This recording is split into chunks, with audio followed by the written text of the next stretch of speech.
నాకు పవన్ కళ్యాణ్ గారు అపాయింట్మెంట్ కావాలి, ఇప్పిస్తారా అని చెప్పి ఒక మాజీ ఎమ్మెల్యే అయితే అడుగుతున్నారనమాట. ఆయన వైసీపీకి సంబంధించిన వ్యక్తి అని తెలుస్తుంది.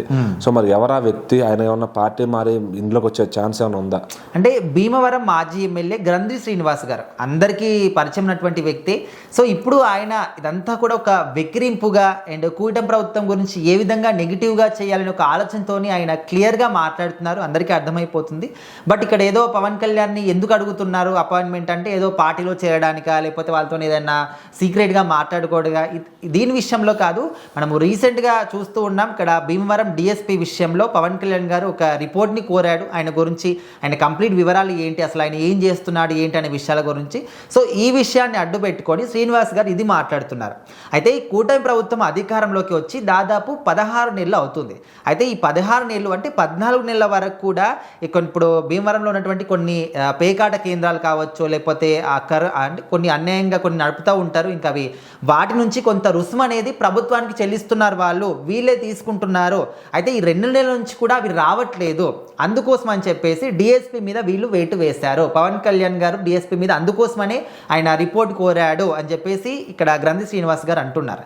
సో అక్కడ పవన్ కళ్యాణ్ గారు ఎందుకు ఆ రిపోర్ట్ కోరాడు అది కూడా అందరికీ తెలిసిందే. ఈయన దాన్ని ఏదో వక్రీకరించి మాట్లాడే విధంగా, జనాలకి నెగిటివ్గా చేసే విధంగా ట్రై చేస్తున్నారు.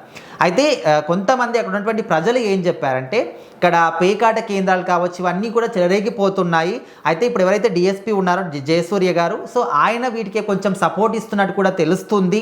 ఆయన అంటే ఇప్పుడు పోలీసుల యొక్క సపోర్ట్ లేకపోతే వాళ్ళు అంత విచ్చలవిడిగా అంత ఓపెన్గా ఎట్లా వాటిని కంటిన్యూ చేస్తారు పేకాట కేంద్రాలు.